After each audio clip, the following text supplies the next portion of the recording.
महाराज परीक्षित द्वारा कलयुग का दमन। राजन, मेरे दुख का कारण आप ही सोचें।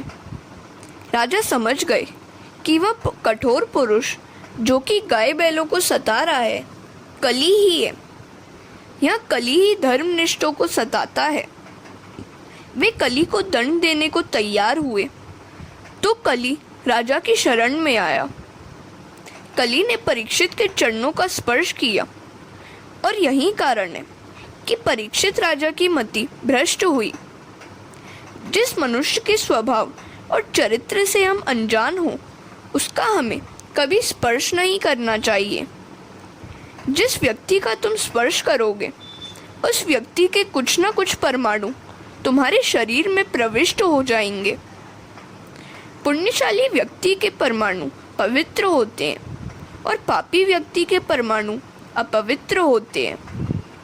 जैसे व्यक्ति का स्पर्श करोगे वैसे व्यक्ति के परमाणु तुम्हारे शरीर में घुस जाएंगे।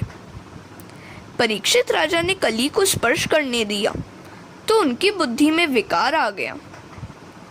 राजा जानते थे कि यह कली है, अपवित्र है, सो उसे दंड देना चाहिए। दुष्टों को दंड देना राजा का धर्म है। फिर भी उन्होंने कली के प्रति दया जताई। उन्होंने कली से कहा कि मैं तुझे मारूंगा नहीं, किंतु तू मेरे राज्य की सीमा से बाहर चला जा। मेरे राज्य में तेरे लिए कोई स्थान नहीं है। कली ने राजा से प्रार्थना की और कहा कि अब मैं कहाँ जा सकता हूँ।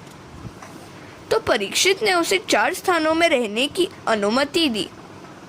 वे स्थान है द्यूत, मदिरा, नारी संग और हिंसा। इन 4 स्थानों में क्रमशः असत्य, मद, आसक्ति और निर्दयता ये 4 अधर्म है। जुए और सट्टे का धन जिसके घर में आता है वहाँ साथ साथ कली भी आ जाता है। जहाँ सट्टा वहाँ बट्टा, दाग, और यह बट्टा मतलब दाग जीवन में पक्की तरह लग जाता है। कई लोग ऐसे भी हैं जो जुए और सट्टे में कमाते हैं और फिर उस धन का दान करते हैं।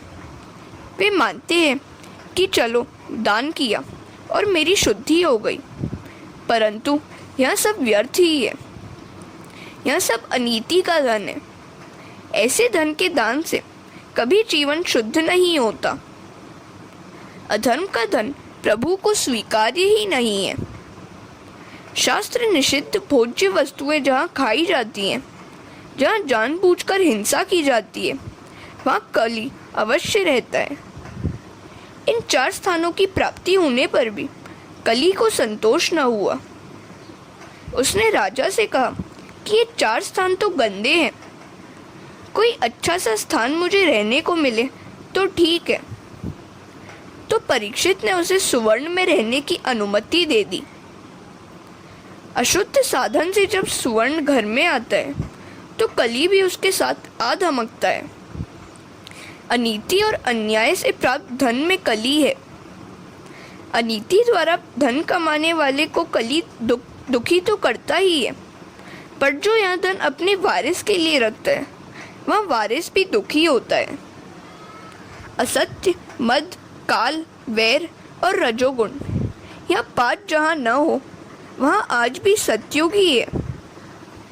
जिसके घर में नित्य प्रभु की सेवा और स्मरण होता है, जिसके घर में आचार विचार का पालन होता है, उसके घर में कली का प्रवेश कभी नहीं होता। बैल के 3 पग परीक्षित ने फिर लगा दिए, अर्थात धर्म की फिर स्थापना की। कली ने सोचा कि राजा ने 5 स्थान में रहने की अनुमति दी है, अब कोई तकलीफ नहीं है। अब परीक्षित राजा के घर मैं कभी भी घुस जाऊंगा। हरे कृष्ण। एक दिन परीक्षित को जिज्ञासा हुई कि देखूं तो सही कि मेरे दादा ने मेरे लिए घर में क्या क्या रख छोड़ा है। एक पेटी में स्वर्ण मुकुट मिला। बिना कुछ सोचे ही राजा ने मुकुट पहन लिया। यह मुकुट तो जरासंध का था। जरासंध के पुत्र ने सहदेव से वह मुकुट मांगा था, कि मेरे पिता का मुकुट मुझे दे दो। मुकुट लौटाने की सहदेव की इच्छा न थी। फिर भीम जबरदस्ती यह मुकुट लाया था। सो यह धन अनीति का था। अनीति का धन उसके कमाने वाले को और वारिस को भी दुखी करता है। इसलिए उस मुकुट को पेटी में बंद करके रखा गया था। आज परीक्षित ने देखा तो उसे पहन लिया। वह मुकुट अधर्म से लाया गया था, इसलिए उसके द्वारा कली ने परीक्षित की बुद्धि में प्रवेश किया। इस मुकुट को पहनकर परीक्षित राजा वन में शिकार करने गए। यहाँ एकता शब्द का प्रयोग किया गया है। राजा वैसे तो कभी शिकार करने के लिए जाते नहीं थे, किंतु आज गए हैं। अनेक जीवों की हत्या की। मध्याह्न काल होने पर राजा को भूख और प्यास सताने लगी। उन्होंने एक ऋषि के आश्रम में प्रवेश किया। शमीक ऋषि समाधि में लीन थे। कोई संत जब ध्यान में बैठे हों वहां मत जाना। यदि जाना पड़े तो प्रणाम करके लौट आओ। उस समय लौकिक बात न छेड़ो। प्रभु के साथ एक होने की इच्छा संत की होती है। लौकिक बातें उनके तप, ध्यान, भजन में बाधा रूप बनेंगी। परीक्षित ने सोचा कि इस देश का मैं राजा हूँ, फिर भी ऋषि मेरा स्वागत क्यों नहीं करते हैं? शायद स्वागत न करने का नाटक ही वे कर रहे हैं। राजा की बुद्धि में कली ने प्रवेश कर लिया था। अतः शमीक ऋषि की ही सेवा करने की अपेक्षा राजा ऋषि से कर रहे हैं। उन्हें दुर्बुद्धि ने आ घेरा। उन्होंने एक मरा हुआ श्वान शमीक ऋषि के गले में पहना दिया। उन्होंने तपस्वी का अपमान किया। अन्य को अपमानित करने वाला स्वयं अपना ही अपमान करता है। अन्य को छलने वाला खुद अपने को ही छलता है, क्योंकि सभी में आत्मा तो एक ही है। राजा ने शमीक ऋषि के गले में तो मरा हुआ सांप पहनाया, किंतु ऐसा करके उन्होंने अपने गले में तो मानो जीवित सांप ही पहना लिया। सर्प काल का स्वरूप है। सर्प साक्षात काल का स्वरूप है। सभी इंद्रिय वृत्तियों को अंतर्मुख करके प्रभु में स्थिर हुआ ज्ञानी जीवी शमीक ऋषि है।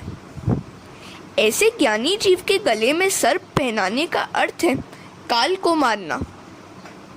जितेंद्रिय योगी का काल स्वयं मरता है, अर्थात काल उसे प्रभावित नहीं कर सकता। राजा का अर्थ है रजोगुण में फंसा भोग प्रदान विलासी जीव। ऐसों के गले में सर्प लटकता है, अर्थात जीवित सर्प उसके गले में है। हरे कृष्ण।